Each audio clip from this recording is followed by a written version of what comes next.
Sabadell y permitirme que empiece dándoos las gracias por haberos acercado aquí a la oficina de BES Startup y gracias también a todos los que nos están siguiendo online vía streaming el evento. Hub Empresa es el centro de interconexión empresarial de Banco Sabadell.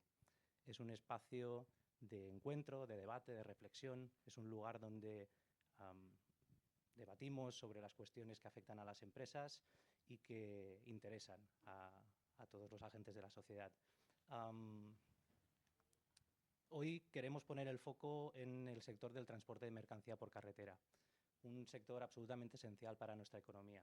Solo por prestar o por dar algunas cifras, el 95% de todas las mercancías que se mueven en el interior de nuestro país se hacen a través de la carretera. Es un sector que genera el 4,5% del PIB nacional, que emplea a más de 1 millón de personas de manera directa e indirecta y que además resulta esencial para la economía diaria porque tiene transversalidad con todos los sectores de la economía. Está o se encuentra en un momento también de profunda transformación, con retos, desafíos importantes como puede ser la descarbonización, un marco regulatorio complejo, cuestión o la importancia del factor humano, de los conductores, bueno, y también muchas oportunidades, ¿no? Sobre todo muchas vinculadas con la eficiencia, con la innovación y con el crecimiento de nuevos mercados. Para hablar de todo ello, hoy tenemos la gran suerte de tener a 4 referentes, 4 primeras espadas del sector, a los que en breve pasaré a presentar. Pero antes de nada, lo que quería comentaros, sobre todo a los que estáis siguiendo la sesión online, es que formáis parte activa de esta mesa, de este coloquio, que disponéis de un chat donde podéis hacernos preguntas y que durante la sesión iré consultando a través del teléfono. Al final de ella escogeremos unas cuantas también para trasladarlo a nuestros ponentes, ¿vale? Así que sin más, empezamos la sesión. Bienvenidos a Banco Sabadell y bienvenidos a Hub Empresas. Por favor.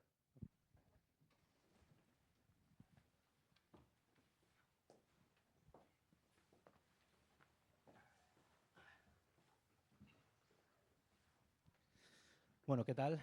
¿Cómo estáis? ¿Bien? Muy bien. Bueno, bienvenidos de verdad y muchas gracias por regalarnos parte de vuestro tiempo y vuestro conocimiento. Si me permitís, presento primero Marta Losada, es la directora del clúster Catalunya Logistics, que representa a más de 40 entidades del mundo del transporte y de la logística.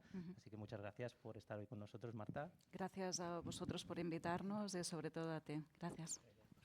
Joan Lluís Rubio, director de Marketing y Sostenibilidad de ADER Supergroup, empresa, corrígeme, más vinculada pues eso, a la proximidad del cliente, ¿no? Al transporte del cliente. Así que muchas gracias por estar también hoy con nosotros. Gracias a vosotros.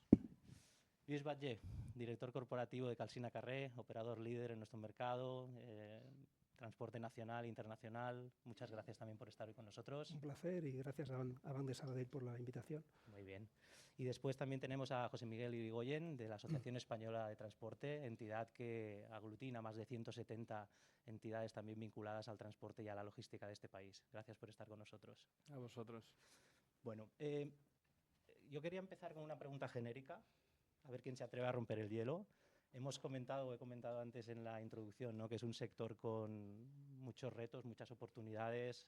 Hablábamos, pues eso, ¿no?, de la sostenibilidad, del reto de los conductores también. Estamos en un momento, que nos lo iba a decir hace unos meses cuando empezamos a gestionar esta sesión, en la que la geopolítica marca mucho, ¿no?, lo que está sucediendo en el transporte por carretera. Empezamos, si queréis, con una pregunta más macro, luego habrá tiempo para caminar por cuestiones más concretas, pero ¿cuál es, en vuestra opinión, ese vector transformador, ¿no? ¿Cuál es esa cuestión relevante que puede marcar la competencia del sector en los próximos 5 años? ¿Quién se anima? Bueno, pues arranco, ¿no? Pues ya está bien. Vale. En este caso, el sector del transporte, desde nuestra visión, ha pasado de ser una función operativa a ser una función estratégica, ¿vale? ¿Eso qué significa? Pues que antes se trataba o se pensaba que esto iba de mover mercancías y ahora se trata de construir experiencias, reducir impactos y mejorar las rentabilidades. Y eso, de una manera u otra, lo que hace es transformar a las empresas de transporte que participamos en estas actividades, no solo en aquello que que decimos que hacemos o que incluso que aspiramos a hacer, sino en cómo el mercado nos percibe y cómo el mercado nos obliga a hacer cosas diferentes de las que inicialmente pensábamos que íbamos a realizar. Es decir, en nuestro caso, pues somos una empresa de 34 años en el mercado y sí, la base ideológica es la misma, el pilar que nos mueve es el mismo, pero nuestra compañía ha tenido que evolucionar en función de esta demanda del mercado. Calsina Carré seguro que está en la misma tesitura que nosotros. Aquí, ¿cuáles son los puntos más críticos? Pues que hemos pasado de considerar, o así lo pensamos, que el coste es la palanca principal y lo que ahora mismo estaríamos hablando es de una ventaja competitiva, es decir, ver cómo nosotros como compañía aportamos valor a nuestro interlocutor. Hemos tenido que convivir con el cambio de un modelo de transporte lineal a complejo, y esa complejidad nos viene por cosas que han surgido, que es el e-commerce, que es la omnicanalidad, que es la experiencia en casa del cliente, con una mayor fragmentación de envíos, con una mayor presión desde el punto de vista de consumidor y qué servicios requieren esta última milla. Y el tercer punto es que hemos pasado a ser de opacos, feos, tristes, denostados, a ser medibles. Se nos exige medición, se nos exige trazabilidad, se nos exige información, y eso se está llevando no solo a un conocimiento de dónde está el vehículo en un modelo B2B, dónde está ese vehículo que he contratado, dónde está esa mercancía, sino en incluso qué mediciones de CO2 realizamos, qué ventanas horarias cada vez más estrechas le damos al consumidor final. Es decir, todos estos elementos son los que ahora mismo están visibilizando como eso que he dicho al inicio, de cómo nuestro sector se ha ido transformando, de manera que estamos en formatos que ni pensábamos ni consideramos estar, pero que ahora es donde se juega el negocio. Y como reto para las empresas, hablando en esos 5 años, las empresas ya no se van a destacar porque transporten más cantidad de paquetes, sino porque sean capaces de integrarse mejor con los clientes. Y esa integración es vertical en todas las altitudes. Es decir, en el servicio, por ejemplo, que nosotros realizamos, para que me entendáis lo que quiero decir, en el servicio que realizamos de entrega de última milla, mi integración será hacia el retail o el e-commerce, incluso hacia el productor y también, obviamente, hacia el consumidor final. Y luego, además, parte de esa información yo la tengo que publicar para las entidades públicas o sociales que necesitan saber cuándo estoy entrando en las ciudades, dónde necesito aparcar, cuáles emisiones estoy realizando. Es decir, todo esto nos está llevando a una transformación y nuestra idea es que en estos 5 años eso va a ir de seremos o no seremos en función de nuestra capacidad de integración con los clientes. Comentabas, Joan Lluís, ahora sobre digitalización, trazabilidad. En un sector donde la mayor parte de los players son pymes y autónomos, la búsqueda de esa eficiencia, ¿no?, de esa digitalización, de ese valor añadido, que estamos viendo a través de procesos de concentración importantes dentro del sector. La pregunta es, ¿la concentración es inevitable para conseguir esa eficiencia? Y si esa concentración genera una brecha entre grandes players y ese transportista que es el que más abunda en el sector, que es pyme autónomo. A ver, ¿sí? Perdón. Vale. Me ha gustado escucharte porque yo quisiera recordar que en pandemia fuimos declarados como actividad esencial, ¿no? Y cuando uno habla de cualquier cosa esencial, pues lo que entiende es que después va a haber una acción propositiva por parte de todos los partners para que esto se concrete, ¿no? Y seguimos unos cuantos años después pues con nuestras, diría que, carencias históricas, ¿no? Respondiendo a tu pregunta, a ver, la concentración es un proceso. Al final yo ahora mismo no sé la cifra, pero diría que si entendemos por empresa cualquier pequeño autónomo con un camión, etc., etc., etc., pues ahora mismo en España pues están cerrando de entre 1.000 y 2.000 empresas, no sé, son 1.500 cada año, y esto no tiene visos de que vaya a tomar una tendencia inversa, ¿no? De manera que esto es un proceso y esto no lo podemos hacer. El volumen, como se ha dicho también, es importante, pero el transporte, a pesar de que el volumen es importante, desde nuestro punto de vista, ha dejado de ser puramente un negocio de volumen. O sea, el volumen te da capacidad para poder leer, para poder entender, para poder tener datos, para poder, de alguna manera, servir mejor a tus clientes. ¿Por qué? Porque las necesidades no son unívocas como habían sido tradicionalmente, lo que decía el compañero, ¿no? Voy del punto A al punto B cargado más o menos. No, no. Se trata de tener los datos para, con una eficiente segmentación de lo que es los clientes y la actividad que pretendes ofrecer, pues realmente en un sector donde los márgenes históricamente son los que son muy estrechos, pues a la brava, no perder dinero. Y esto es lo que podrá hacer una empresa grande que tenga, que al final es tecnología, porque los retos, como se ha dicho también, son tecnológicos. Es decir, si yo tengo el dato para poder trazar muy bien cuál es el tipo de servicio y ver si al final del viaje he ganado o he perdido dinero, y esto pasa pues por esto, por tener pues una buena traslación de precios, de los precios de todo tipo, o de afectaciones que puedo tener, como puede ser el combustible, el aumento del precio del combustible, el tema de los peajes, las multas recurrentes, el tema de la seguridad del conductor. Bueno, entiendo que después hablaremos de estos retos, ¿no? Pero al final se trata de tener la capacidad para poder analizar y por tanto dar el servicio. No es tener más camiones, no, un camión no tiene todo el mundo. Se trata de poder eficientar ese camión y ahí, desde nuestro punto de vista, ahí está la batalla. ¿Quiere esto decir que todas las empresas van a ser en un futuro macroempresas? No. Seguramente, con una buena organización y un buen foco, muchas pymes debidamente enfocadas podrán trazar, podrán servir a rutas, incluso mucho mejor que grandes compañías. Pero sí es verdad que estamos desde hace años, esto no viene de ahora, ¿no?, asistiendo a una concentración del sector que para mi parecer es inevitable. Pero no por eso va a evitar la supervivencia de los más pequeños si se adaptan, porque el rollo va de adaptarse. Sí, a mí me gustaría añadir algo. Considero pues esto, que al final sí que hay esta concentración, ¿vale? Y el transporte, como bien decía Joan Lluís, durante muchos años ha competido a precio, ¿vale? Entonces, por capacidad de poder comprar mayores volúmenes, poder negociar mejores precios, por diferentes capacidades, las grandes empresas se van a quedar todos aquellos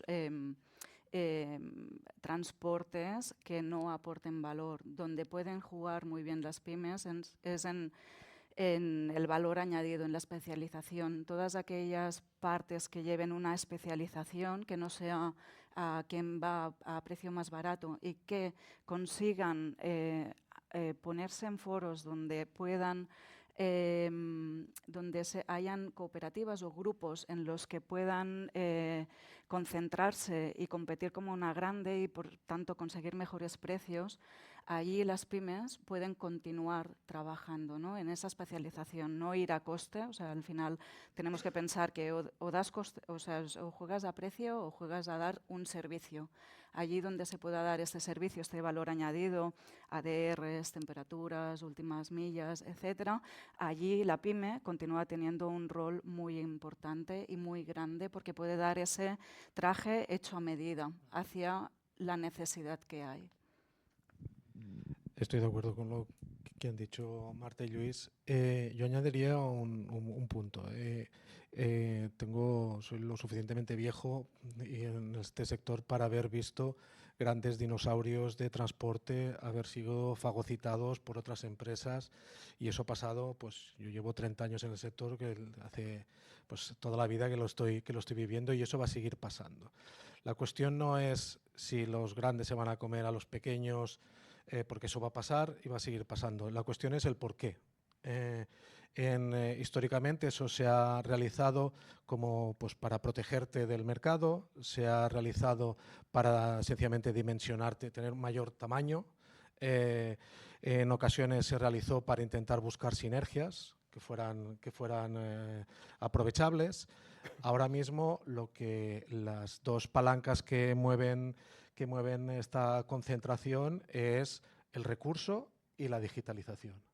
El recurso porque, ya lo ha apuntado Lluís, el sector pues, está dotado de 200.000 autónomos, es público y notorio porque cada 2 por 3 sale publicado que hacen falta 30.000 transportistas en nuestro país y más en el resto de Europa, y muchas de las empresas están a la búsqueda del recurso, de esas empresas que cuenten con recursos propios para poder reforzar esa posible debilidad futura que tiene que sobrevenir, y se protegen en función de la adquisición de empresas que tengan recursos propios.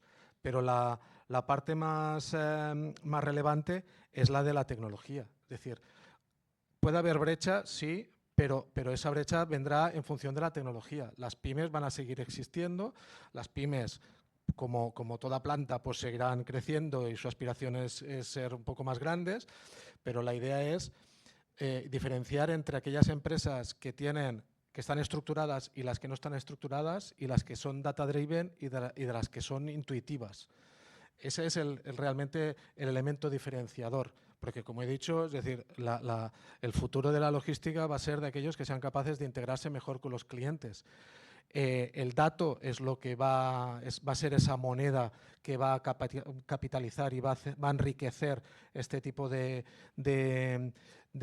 interacciones o la propia supervivencia de la empresa. Es esa información lo que va a hacer si una empresa es irrelevante porque solo mueve mercancía o realmente está aportando valor, como ha dicho Marta. Y ese aportar valor lo va a hacer a través de la información, de la digitalización.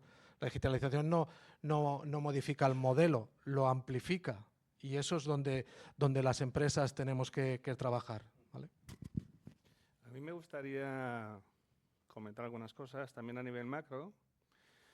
Entre otras cosas porque el 95% del transporte actual sí que se realiza por carretera, pero la intención es que ese porcentaje vaya menos. Hay unas cuantas iniciativas para que el ferrocarril asuma una parte de ese sector que hoy por hoy pues, usa la carretera masivamente, además con gasóleo masivamente, y que también queremos descarbonizar y demás, y queremos digitalizar. A nivel digitalización, todo esto que decíamos del data-driven está muy bien, pero también hemos de entender que se está democratizando bastante. Hoy por hoy trabajar con datos es mucho más barato que hace unos años. Hace unos años requería unas ERPs y toda una serie de cosas y tal, y hoy por hoy con ayuda de las IAs y diferentes tecnologías es mucho más fácil que un pequeño camionero con un camión más o menos tecnologizado pueda hacer muchas más cosas de las que hacía antes, ¿vale? Eso no significa que el camionero de toda la vida, que antes tenía un camión, después tenía 5, después tenía 15 y al final tenía una flota y se había hecho grande al cabo de unos años, vaya a seguir existiendo, entre otras cosas, porque es un trabajo denostado, es un trabajo que en general ya no se quiere estar viajando en ruta haciendo un internacional o un no sé qué cosas que resulta que te impide tener tu vida en tu casa, y para eso al final acabamos con personal en las grandes empresas que viene de todo el mundo, vienen de Perú, vienen de Chile, vienen de todas partes del mundo, porque aquí no tenemos suficientes camioneros, y eso me podéis corregir si me equivoco, pero cuesta un montón encontrar camioneros y conductores con todas las certificaciones que, entre otras cosas, en España tardas un montón en tener certificaciones y aquí no. Y fuera de España, no. Retos. Pues, por ejemplo, unificar toda la legislación que existe en Europa. Va a ser un reto. De hecho, ya hay un montón de iniciativas en ese sentido, y diferentes think tanks están yendo a Bruselas a intentar unificar ciertas cosas que hoy por hoy todavía no están unificadas, pero lo van a estar. También la protección. Hablaban en un congreso hace poco, se hablaba del intento de proteger un poquito más a las empresas europeas frente a los ataques internacionales. Eso influye también en el transporte. ¿Por qué? Porque transportaremos mucha más mercancía por aquí, esperamos, ¿vale? Hoy por hoy ya sé que el 95% del transporte de la mercancía viene por carretera, pero casi todo se mueve por el mar.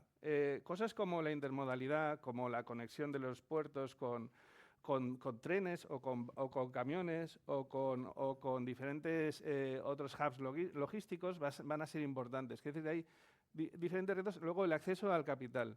El acceso a comprarse un camión hoy por hoy, ¿cuánto cuesta una tractora Mercedes? El doble que hace 4 años. Y si es diésel, la mitad, ¿no? Sí. Sigue siendo la mitad. Bueno. Hoy por hoy, un camionero, ¿cuánto le puede costar hacerse con un vehículo que además sea, pues ya no te hablo de híbrido, sino de un eléctrico, que además, ¿dónde va a poder recargar ese vehículo? Pues hay una complicación. El ministro de Industria hace unos 2 años, en una reunión, nos decía que era prioritario y era muy necesario que se aceleraran todos los procesos para la concesión de las licencias de las conexiones eléctricas para la electrificación de la red. Incluso que ese era un reto importante y que tenían en mente que, bueno, pues todo ese proceso hoy por hoy todavía tardamos cerca de 2 años en tener los permisos para tener una electrolinera de estas, y más una con potencia suficiente, porque otra cosa es la potencia eléctrica que te pueden dar en esas electrolineras. Yo no sé, pero cuando te compras un camión eléctrico, esperas del que esté zumbando de una forma importante, y hoy por hoy pues todavía tenemos pequeñas dificultades a la hora de utilizarlo como con el rendimiento, digamos, con los mismos horarios que podemos conseguir con uno de diésel. Pero discúlpame, grandes dificultades. Sí, no, lo sé. Son grandes dificultades porque el tema del camión eléctrico, disculpa que te interrumpa. Micro. Perdón. Sí, está bien. El tema del camión eléctrico, que nosotros tenemos, en concreto 5, por ejemplo, esto, bueno, hay como una proposición. Hay, como siempre, una dispersión normativa, unas leyes que en principio surgen en Europa y después tienen su correcta aplicación o inaplicación en los Estados miembros. Pero esto nos pasa también con extranjería, ¿no? Cuando intentamos pues, captar talento de fuera de nuestras fronteras, en fin. Pero volviendo al eléctrico, esto es, sí, tienes que estar en este segmento, tienes que estar, y más allá de una inicial acción de marketing, que ello supone para ti y para tus clientes, son rutas en muchos casos insostenibles, porque al final tienes que tener unos tráficos muy cerrados, muy acotados, sin ningún tipo de turbulencia, por así decirlo, que te pueda afectar, cuando todos conocemos que en origen y inherentemente a la actividad el transporte es todo lo contrario. En el transporte pasan cosas, y las cosas que pasan son estas que a lo mejor provocan que tampoco tengamos talento, ¿no? Que si no puedo ir a dormir a casa, que si tengo un embotellamiento, que si tengo una multa, que si tengo un gendarme en Francia o lo que sea. Entonces, esto de los eléctricos que tenemos que estar y que va a crecer, obviamente, porque al final la voluntad de la Unión Europea, corregidme si me equivoco, es tener un punto de recarga cada 60 kilómetros, si no recuerdo mal, en un horizonte no tan lejano como podría parecer a tenor de las inversiones que vemos que no se están realizando, ¿no? Si tenemos distintos operadores lanzando cantos de sirena para ver si podemos convencer a las empresas que tienen hubs pues para poder de alguna manera dar apoyo a estas actividades, pero en el fondo es, ahora mismo, nosotros sí estamos trabajando con clientes nuestros con eléctricas, es verdad. Algunos de ellos nos han abandonado los contratos y habrá que renegociarlos o buscar otros operadores, otros clientes. ¿Por qué? Porque al final es caro. Porque al final es caro y pasan cosas. Entonces esto es lo que os decía antes, los márgenes son los que son. Estamos para ir al ritmo de lo que la actividad requiere, pero obviamente esto se trata de ganar dinero cada año. Porque si no, no puedes, pues esto, renovar flotas de diésel, ¿no? Pero renovarlas, al fin y al cabo, que esto forma parte también de lo que del well-being del conductor, ¿no? Tener, al final, un conductor de internacional, de estos que ya no existe casi, pero que te venía el lunes a Pont de Molins, que es donde estamos ubicados, y se iba a Suecia y no lo veías en 8 días o 10 días, esto está pasando a la historia. Pero en cualquier caso, para poder, de alguna manera, adaptarnos a algo parecido a esto o lo más cercano, tenemos que dar buenas condiciones a nuestros conductores. Y entender, y esto es psicológico, que la casa del conductor internacional es su cabina, que esto no lo entendemos todavía. Y que cuando no está en su cabina, es lo que nos pasa a los humanos, pues se quiere duchar, quiere desayunar, quiere lavar la ropa, quiere estar seguro. Todo esto dices, bueno, pero no, es que esto iba así. Te decían, tira para Suecia y tirabas, y ya está. Y acabo. Y esto además, yo también llevo unos años, como habréis podido apreciar, esto antes tenía como un componente romántico. O sea, tú te ibas a París, conductor de internacional, desde Pont de Molins, provincia de Girona, y decías, hostia, he vuelto de París. Y todo el mundo te escuchaba, ¿no? ¿Qué hay en París? Bueno, ya lo sabíamos, pero unos más que otros. O en Suecia. Bueno, hoy en día todo el mundo, ¿no? Nuestros hijos han viajado más que nosotros a los 50. Entonces, esto es lo que tenemos que conseguir. Lo que se ha dicho por aquí, dignificar la profesión, y eso pasa no solamente por dar una buena cabina, sino por dar la seguridad, por superar las barreras de acceso. Hay unas barreras de acceso clarísimo. Oiga, usted, cuando también en tiempo A se hacía la mili en caballería, ¿no? Que se llamaba, pues uno tenía los carnés. Se sacaba el carnet de camión en caballería, era gratis. Ahora, usted dígale a una... Yo siempre hago lo mismo cuando me invitan por ahí. Pregunto, ¿cuántos de ustedes conocen a alguien que se esté sacando el carnet de camión? No de sus familias, algún conocido. Nadie. ¿Por qué? Porque es un rollo, porque la gente, nosotros somos multicanal, multibusiness, al final tenemos también logística, ya lo sabéis. La gente prefiere trabajar de 8 a 3 en un almacén y por la tarde irse al gimnasio o a ver Netflix que no estar ganando el doble o 2,5 veces más, o 3 en ocasiones, dependiendo de lo que trabajes, y aceptar unas condiciones que no son las que hoy mismo las nuevas generaciones están reclamando. Y paro aquí porque habría mucho que... No, oye, muchas gracias. Bueno, habéis tocado Pero muchos temas un poco muy así, interesantes. un batiburrillo, ¿no? En cuanto a la dignificación, yo lo único que querría decir también es que, perdóname, tiene que ver también con las rutas de los camiones, con la cantidad de kilómetros que hacen sin llegar a un espacio donde puedan tranquilamente dejar su camión y esperar que no se lo roben. Y además poder bajarse y darse una ducha y tener un baño y poder comer tranquilamente. Y entonces eso está siendo muy complicado. Todos habréis visto, además que es que casi todo el transporte se hace por camión. Y todos habréis visto en las autopistas los camiones parados por la noche en los laterales, porque no tienen un sitio donde irse a dormir. Hace un momento hablábamos de la dignificación también y la feminización del sector. Y tú sabes que conductores, conductoras, aparte de que lo tienen más difícil, estas condiciones de inseguridad y de dificultades sanitarias también son un problema. Quiero decirte, me encantaría que hubieran más conductoras, pero hoy por hoy pues comprendo que hayan menos, lo entiendo, conociendo cómo está el sector. Me gustaría que eso también se dignificara. Sí. A mí me gustaría, siguiendo el hilo, y nos vamos, ¿no?, a hablar de los conductores. Bueno, dentro de la dignificación pasaría también por reducir los tiempos de carga y descarga, ¿no? Todo el tiempo que están esperando a que se cargue la mercancía, que son horas que no cobran y te dicen tienes que estar a esta hora si no te penalizo, pero luego están 6 horas esperando, pues también hace que no sea una profesión atractiva, ¿no? Por el tema de viajar, yo no creo que sea tanto un problema. Hay trabajos en los que yo soy ingeniero, he hecho internacional, ¿no? Sé que es verdad que en momentos diferentes de tu vida, pues tal vez vitales de tu vida, pues decidas más estar más cerca, otras veces más fuera, o bueno, creo que ese no sería un problema, sino los puntos de dormir.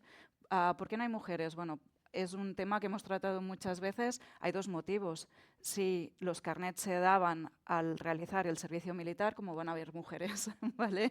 Sí. Es decir, toda la generación de transportistas, de camioneros que hay a día de hoy, la mayoría obtuvieron el carnet de conducir realizando el servicio militar. Por tanto, ¿cómo podríamos mejorar la cantidad de conductores? Pues incluyendo ciertos colectivos que hasta ahora no se habían contemplado, como es la mujer. Sí que es verdad que si tú vas a una zona de descanso y los servicios, baños, lavabos, duchas, no tienen género, no están pensados en perspectiva de género, pues tampoco estás atrayendo a un 50% de la población, que es el talento femenino, que podrían dedicarse, pero ¿quién se va a meter en una ducha? O sea, es un tema, muchas veces me han dicho, es un tema de pudor. No, no es un tema de pudor, es un tema de seguridad, ¿sí? De seguridad, de higiene, de respeto. Es decir, hasta que no tratemos a esta profesión con un poco más de respeto, no mejoremos ciertos puntos, pues no va a ser una profesión atractiva, ¿sí? Sí que es verdad pues, que también ahora dicen, no, pero hay la FP para el título. Bueno, pero es que la FP son 2 años de estudios que a lo mejor por el tipo de colectivo al que va dirigido es como mucho tiempo. Hay colectivos más vulnerables que podrían introducirse, pero no pueden estar 2 años esperando, ¿no? Alguien que lleva mucho tiempo en el paro. Bueno, no puede estar 2 años estudiando. Además que cuando acaban el FP no tienen ningún tipo de carnet, por tanto, si no tienes un carnet, no puedes conducir un camión, ¿sí? Entonces, se debería también trabajar en todo lo que es la profesión, los estudios, ir a esos colectivos que podrían estar, nos estamos dejando mucha gente fuera, ¿sí? Para mejorar. Y está claro que la intermodalidad va a jugar un papel muy importante. Se va a necesitar igualmente, pero no es lo mismo que decirle a una persona, mira, tú vas a ir hasta esta estación de tren, se carga la mercancía, se lleva a este punto, lo recoges, ahí habrá alguien que lo recoja, ¿no? Hacer rutas más cercanas que te permitan conciliar mejor, ¿vale? Y sobre todo también pues los sueldos, ¿eh? Los sueldos, hay empresas que pagan muy bien, pero hay otras pues que las condiciones laborales no son las mismas, ¿no? Entonces estamos un poco como lo de las empresas y la especialización. Si tú compites a coste, no puedes ofrecer nada. ¿Me permites un pequeño momento? Al final, la carencia es tan grande que un conductor ganará lo que quiera. Exacto. La diferencia no está en el sueldo. Es importante, obviamente, también en esto dignificar las condiciones, ¿no? Porque aún cada vez más, cada vez menos, por cierto, aún hay empresas que abusan, ¿no? Pero esto cada vez veo que está pasando menos, al menos por mi experiencia. Pero al final, como el sueldo es aquello que es común higiénico, ¿qué valorará el conductor? Pues esto, una buena organización, todo esto son datos, un buen dato que te permita ahorrar los tiempos de espera, que las órdenes sean claras y concisas, que te puedas adaptar a las mejores rutas.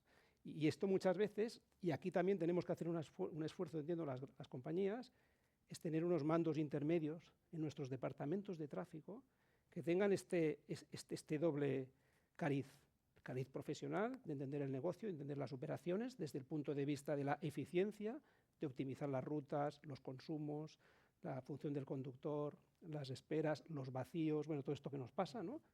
Pero también el punto de vista psicológico de la persona.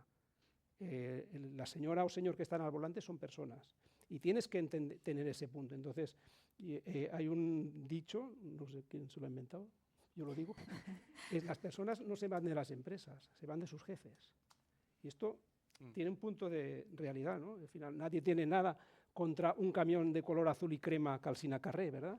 Lo tendrá contra el tío de tráfico que te está mandando cada día a una ruta imposible, que además te pega la bronca porque llegas tarde cuando el slot, en fin, perdón, pero es que es muy importante este punto, y esto tiene que ver también con la inversión que tenemos que hacer las empresas en nuestros mandos intermedios, en la tecnología, porque todo es tecnología. Saber trazar el camión, ¿no? O sea, olvidar aquellos tabús, los que llevamos tiempo en el sector, había unos tabús antes en el sector, oiga, el precio. Ir a subir un precio a un cliente era una cosa imposible. O sea, ¿no? El cliente te daba y tú bajabas la cabeza. Ahora no, y hace años que no. Este era uno. Y lo otro, trazar un camión. Trazar un camión. Yo he escuchado debates inmensos sobre trazar un camión. Ostras, es que si hay un lío en la carretera, que los hay, el cliente se va a enterar. Pues claro. Y esto, o sea que al final hay que ir superando estas limitaciones para poder llegar a esto, a que sea una cosa mínimamente atractiva para que no se nos vayan y que vengan. y si pues posible de aquí, no de fuera, perdón. Yo respecto a la profesionalización, me parece un punto bastante básico. No solamente de las áreas, digamos, más de tráfico, más relacionadas con las personas, sino también incluso a los mismos conductores.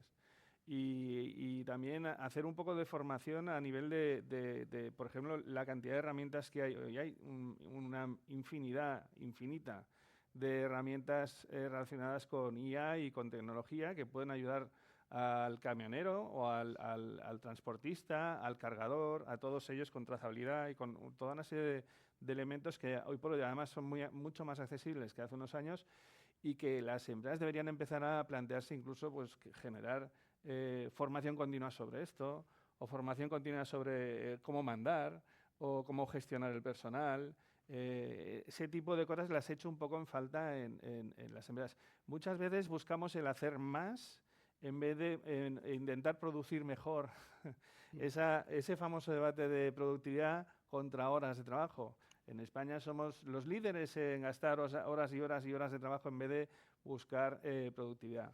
Bueno, a lo mejor también podríamos empezar a plantearlo en empresas de transporte de mercancías, ¿vale? Con multimodalidad y con una serie de cosas que están como arrancando desde hace unos años y esperemos que arranquen del todo y acaben de colocarse como tienen que estar, ¿no?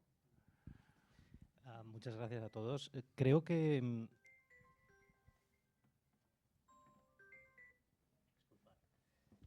decía que habíais comentado temas de eficiencia, mayor inversión o necesidad de inversión, porque hoy los activos, los camiones son más caros, costes también de personal, pero no quería dejar pasar lo que es bueno, otro de los grandes costes, ¿no?, de la cuenta de resultados del sector, que es el carburante y, evidentemente, pues la agenda, la situación actual, cómo la geopolítica afecta de alguna manera también al sector, ¿no? Me gustaría que de alguna manera pudierais explicarnos o explicar a todos los asistentes qué mecanismos tiene el sector para intentar mitigar esa escalada de precios y si realmente están funcionando. Vale, pues sí, pues lo comento yo mismo. Deberíamos, es decir, la pregunta está sensacional, pero estamos en un punto en el que la volatilidad ya no es puntual, ya es estructural. Es decir, ya hace tiempo que el sector del transporte convive sin saber qué narices pasará mañana. Entonces, en base a este pequeño drama con el que convivimos, es cómo nos tenemos que obligar a repensar el transporte, ¿vale? Y en ese repensar el transporte, pues muchas de las palancas que han salido ahora, y más las que tú, Raúl, apuntas en tu pregunta. Desde el punto de vista funcional, por decirlo de una manera, lo que nosotros trabajamos es en tres patas principales. La flexibilidad operativa, es ver dónde nosotros podemos ser flexibles y aportar flexibilidad a mi cliente, es decir, intentar huir de modelos rígidos que nos obliguen o nos esclavicen en función de qué operativas, trabajar con otras empresas, iniciar tránsitos hacia la competencia, con empresas con las que podemos competir en según qué sectores y ver cómo nosotros podemos colaborar para buscar esa eficiencia, es decir, intentar buscar ese marco diferencial desde el punto de vista funcional. En segundo punto está la visibilidad y el dato. Es decir, en trabajar, insisto mucho en esta cuestión, en trabajar por disponer de información que lo que permita es reducir esa volatilidad. La ausencia de dato amplifica la volatilidad, con lo cual cuantos más datos tengamos, más seamos capaces de gestionarlos y de convertirlos en información útil con nuestros clientes, menos sensación de volatilidad tendremos y mayor grado de control. Y la tercera es la relación más madura con el cliente, es decir, en el momento en el que nos encontramos, donde tenemos información, como se ha mencionado, tenemos capacidad y herramientas al alcance de nuestra mano para tener información de todo tipo y de semáforos de qué es lo que está ocurriendo, debemos estar más cercanos con el cliente para informarle de qué es lo que está ocurriendo desde nuestra óptica. Eso sí, mi cliente tiene que ser receptivo a lo que yo le estoy diciendo, que esa es otra guerra. Eso daría para otro debate, la falta de empatía que los cargadores, las empresas pueden tener con respecto al transporte. En lo que se refiere a la parte más normativa, tú has preguntado sobre los mecanismos. Mecanismos hay. Recientemente, pues,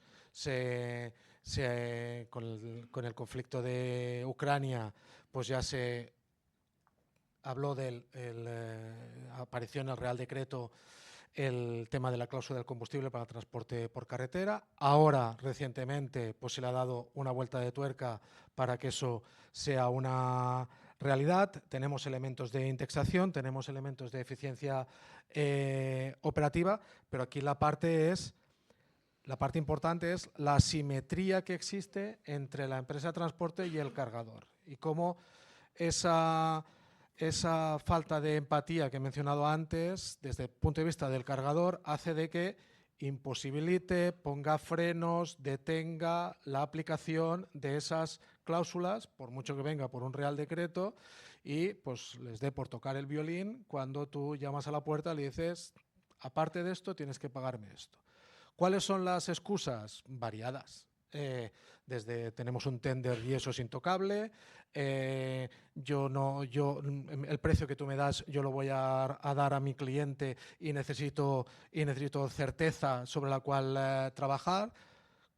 Certezas, formatos cerrados. No sé, yo mañana repostaré gasolina para mi coche y no sé a qué precio la voy a reponer. Entonces, si eso es una realidad, no puede ser ajeno a esa realidad. Con lo cual, yo creo que tenemos mecanismos desde el punto de vista funcionales que las empresas podemos aplicar, tenemos mecanismos legales que las empresas debemos exigir, pero no están bien implementados y no tenemos la ayuda para que esos requisitos, esas herramientas se implementen. Yo creo que aquí nos falta abundar en la transparencia desde el punto de vista de aquello que nos protege, que protege a nuestros transportistas.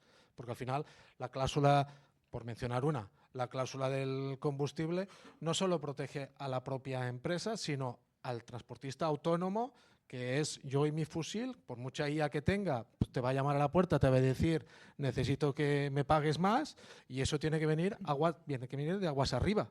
Y aguas arriba, eso significa que los cargadores tienen que ser sensibles a ello, y si ese cargador, esa empresa, es un retail o es un e-commerce, que duda cabe que esa información tiene que llegar al consumidor final.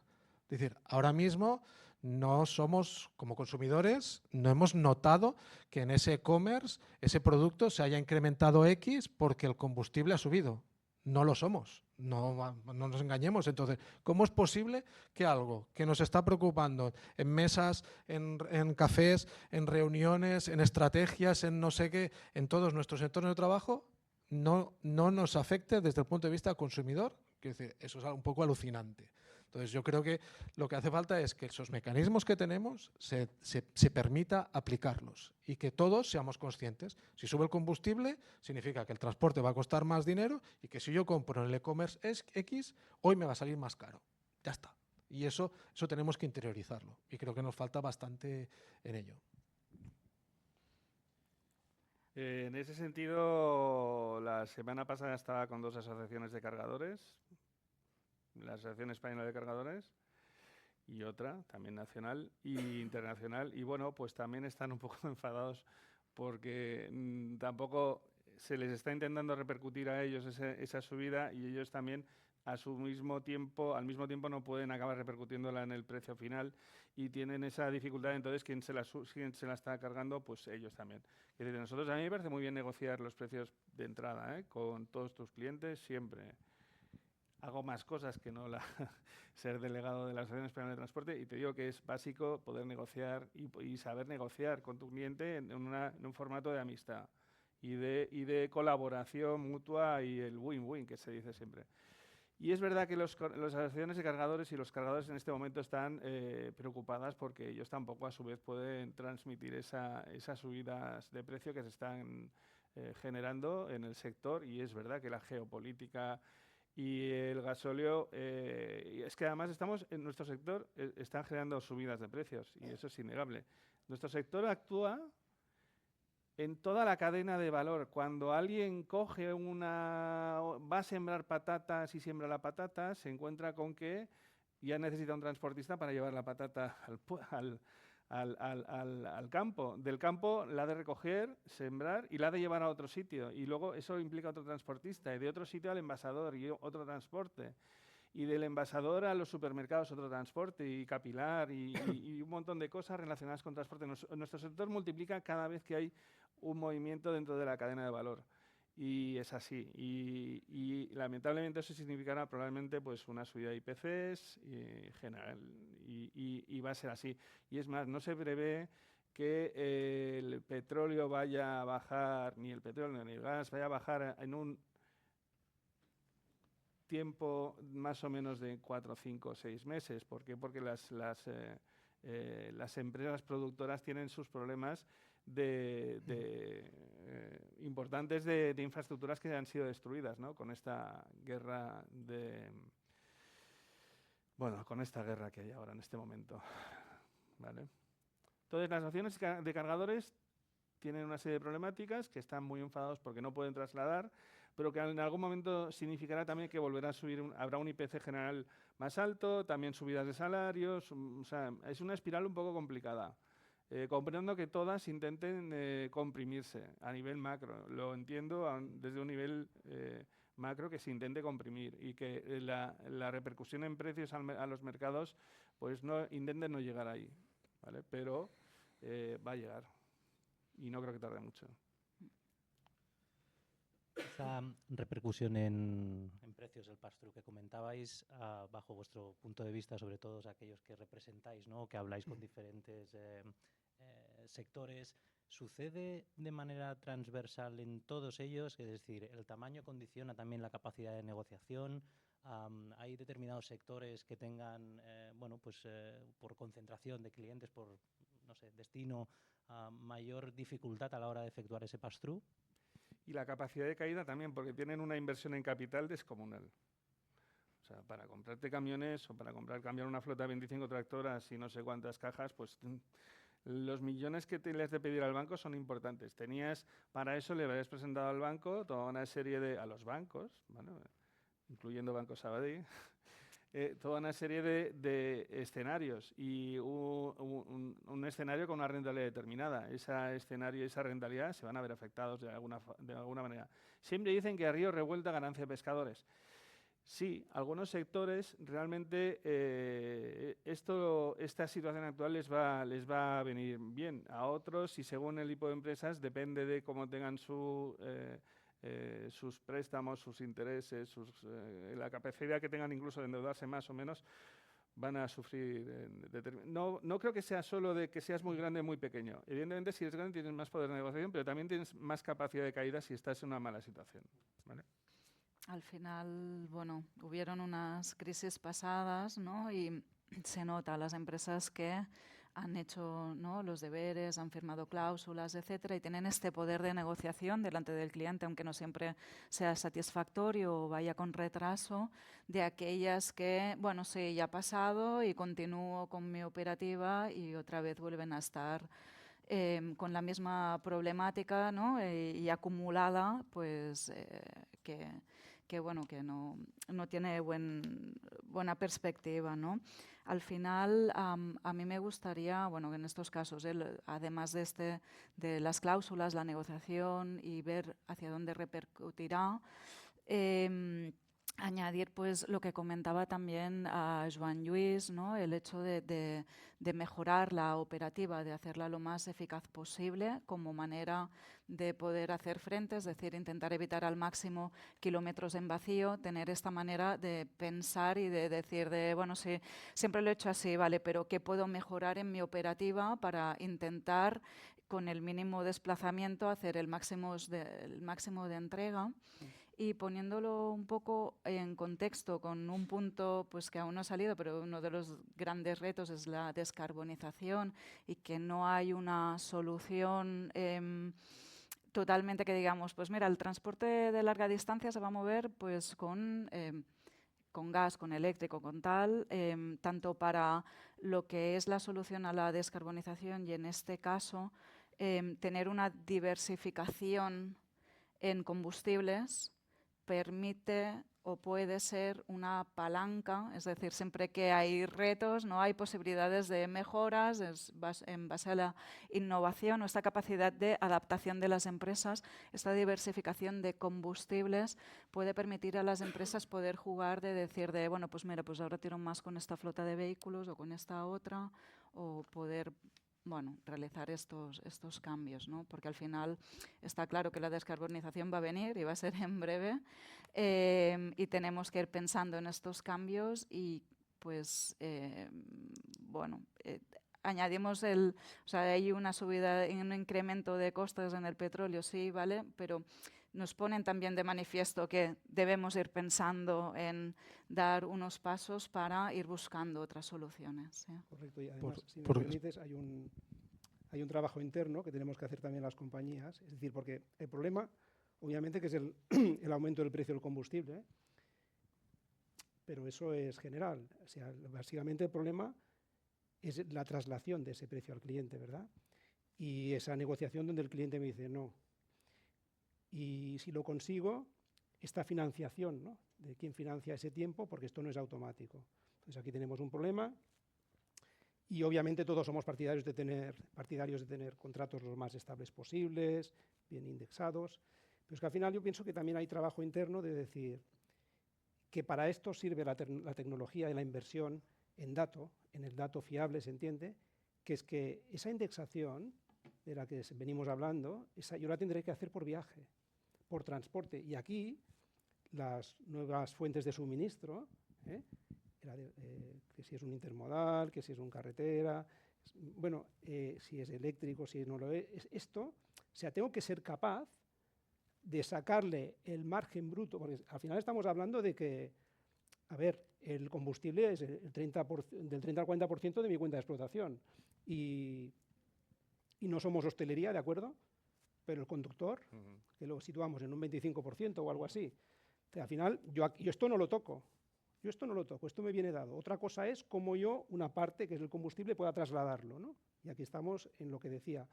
Pero si hay un trabajo interno de decir, a ver si soy capaz, a través del dato fiable, de saber mi margen en cada viaje, aplicando las tecnologías, las fuentes de energía, etcétera. Esto por un lado. Obviamente sin olvidar aquellos puntos que son capitales para la profesión, para el sector, que es, oiga, consumos los mínimos posibles, oiga, la presión de los neumáticos, conducción eficiente, como se ha dicho por aquí, formación en conductores, en conducción eficiente, etcétera. Esto es coste interno. Este sí que lo gestiono yo. Igual que, lo digo porque esto nos pasa, tenemos que entonar un mea culpa. Cuando las vacas no son flacas, que las vacas están más gorditas, todos nos dedicamos a crear y a operar y a mirar el negocio y los costes, porque esto va de costes, a veces nos olvidamos. Entonces tenemos que trabajar, y sobre todo en estos tiempos donde el circulante es aquello que nos rige, que nos limita y condiciona, tenemos que trabajar muy internamente los costes, las empresas. Esta es mi recomendación, que cuesta, porque al final uno dice, no, si esto ya lo negocio, esta plantilla la tengo bien negociada. Revísela usted, que a lo mejor encuentra una oportunidad. O sea, que lo digo que sí, que somos un sector que jica con razón, pero también tenemos trabajo que hacer nosotros desde dentro. Hay algunos de estos costes relacionados con lo que es la productividad, que está, por ejemplo, esas horas de espera, esas rutas a lo mejor mal trazadas, por a lo mejor espacios que están mal, las carreteras que están mal, la autopista que está cerrada, el tren que te esperaba que saliera no sale.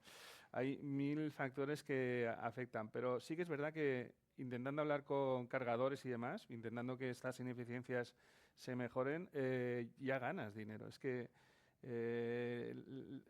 el trabajador español está acostumbrado a cuantas más horas hace, más cobra. ¿Por qué? Porque le estamos pagando como a destajo, por horas, ¿no? Entonces, ¿por qué no le acostumbramos a trabajar de una forma que cuanto más rápido sea o cuanto mejor lo haga, le pago más? No está mal pagarle más al trabajador porque lo haga más rápido o porque trabaje menos horas. Yo me gustaría que trabajara menos horas y más con lo que me cuesta un camión encendido. Con un camión encendido, cuantas menos horas lo tenga trabajando, haciéndome el mismo trabajo, pues mejor, ¿vale? Entonces, ese es otro concepto que estaría bien que a lo mejor en las empresas, los empresarios del sector empezaran a pensar en productividad en vez de horas. Aquí, si me disculpas, hay un punto de negociación colectiva, ¿eh? Claro, sí, Lo digo porque cuando tú hablas en estos términos desde la patronal a determinados sindicatos, y tú lo sabes perfectamente, te dicen, ¿me estás proponiendo un destajo? No te estoy proponiendo un destajo. Esto no es un destajo. Esto es trabajar, pues como todos, ¿no? Intentando ser productivo, ¿no? Eficiente. Pero que hay un punto aquí de negociación colectiva, ¿eh? Sí. Que no es fácil. No, estoy de acuerdo. Muy bien, se acerca prácticamente ya las 11, llevamos prácticamente una hora hablando, nos hemos dejado seguramente en el tintero muchísimas cuestiones.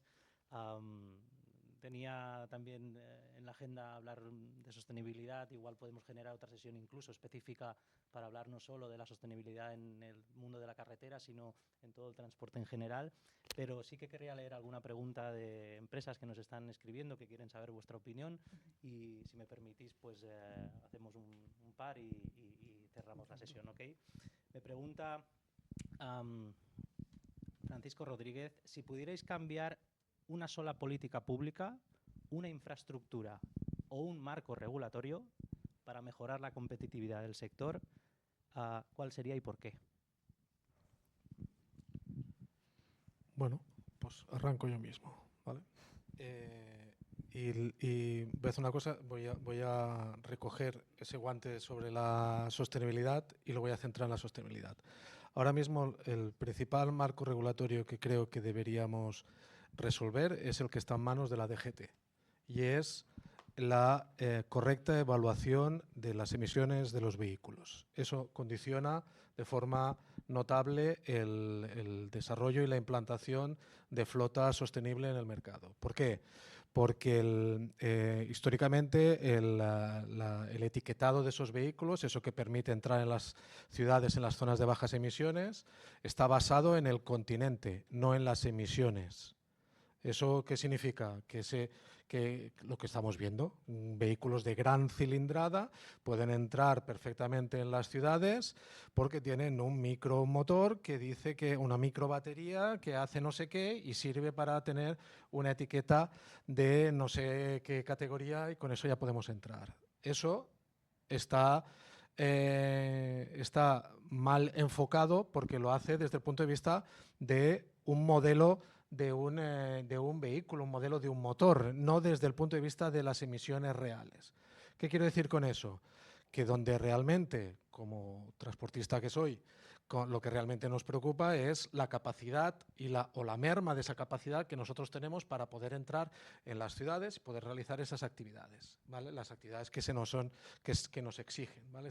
Esa DUM y esa DUS, poder realizarla en las ciudades de forma natural. Y no solo eso, sino que trabajar porque las mejoras que están viniendo desde el punto de vista de innovaciones en lo que es el vehículo per se, se apliquen de forma inmediata. Por ejemplo, ahora mismo las cargas útiles de los vehículos eléctricos están condicionadas porque las baterías superan la tara del vehículo y en consecuencia yo tengo que cargar menos y ya me está limitando. Si quiero ser eléctrico, pues tengo que cargar menos. Eso es un limitante.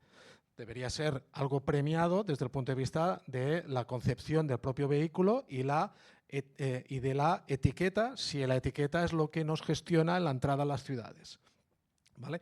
Y quien dice eso habla de su derivada con el tacógrafo y con otras cuestiones que entran dentro de la índole operativa, pero que el vehículo eléctrico requiere comportarse de una manera diferente porque esa batería, el peso de esa batería, lo que está haciendo es condicionarlo. Entonces, si tuviera que hacer porque solo me permite una, pues yo diría que se reformulara cuál es el modelo de categorización de los vehículos para poder realizar esas actividades.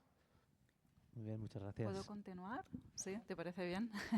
Yo si tuviera que hacer una carta a los Reyes pediría infraestructura energética. Y digo energética en general porque al final si queremos pedir un cambio de combustibles, que no sea una barrera el hecho de dónde voy a recargar, y ya sea eléctrico, hidrógeno, HVO, que haya de todo. O sea, pediría infraestructura energética para para poder permitir que las empresas realicen los cambios que deban a realizar sin el miedo a ¿y qué pasa si no llego al punto deseado?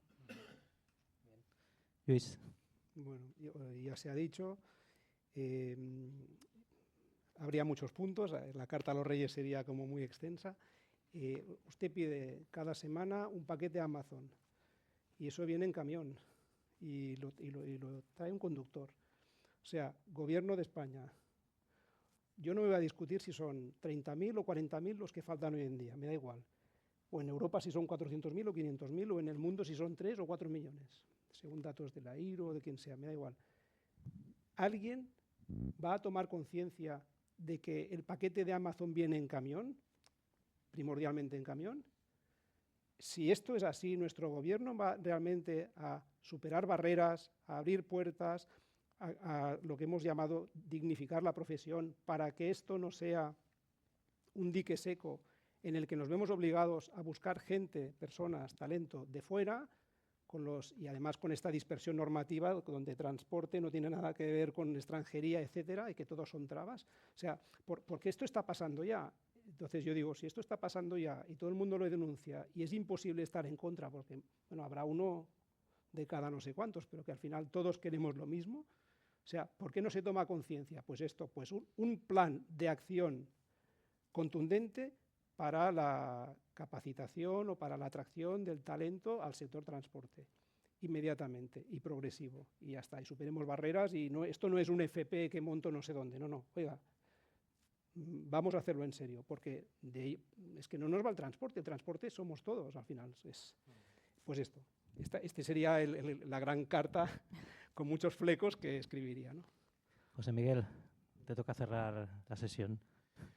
Vale, además de lo que ya han dicho, porque me apuntaría a cada una de ellas, me encantaría que se unificaran legislaciones, impuestos, que en cada país, en cada comunidad, en cada espacio, incluso en cada ayuntamiento, son diferentes para el transporte. Entonces, hay una cierta parte de dispersión y de incomodidad o desconocimiento incluso en el sector a la hora de decir, bueno, ¿qué me aplica aquí? ¿No? ¿Qué impuesto? ¿Qué tasa? ¿Qué no sé qué? Pues depende de dónde estés o de cómo vayas, de toda Europa. Es que pasa lo mismo en toda Europa. Pero específicamente también en nuestro país, ¿no? Con tantas legislaciones y capas legislativas una encima de la otra y de impuestos relacionados con eso. Además de todo lo que han dicho, ¿eh? Pues me apunto a todo. Muy bien, pues como he comentado, nos han quedado muchas cosas en el tintero, pero son las 11:05. Vamos a respetar un poco también el tiempo de toda la gente que se ha apuntado pues, a poder escucharos. Muchísimas gracias a José Miguel, Lluís, Marta, Joan Lluís. Ha sido fantástico poder compartir con vosotros pues, vuestras opiniones, vuestra visión del sector.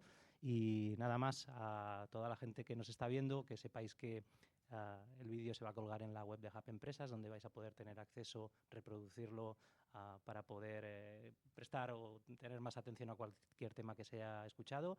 Tenéis también el catálogo de todas las sesiones que se van a hacer en las próximas semanas aquí. De hecho, el día 7 de mayo, desde la Dirección Sectorial de Riesgos también promovemos un propósito de la distribución de automoción.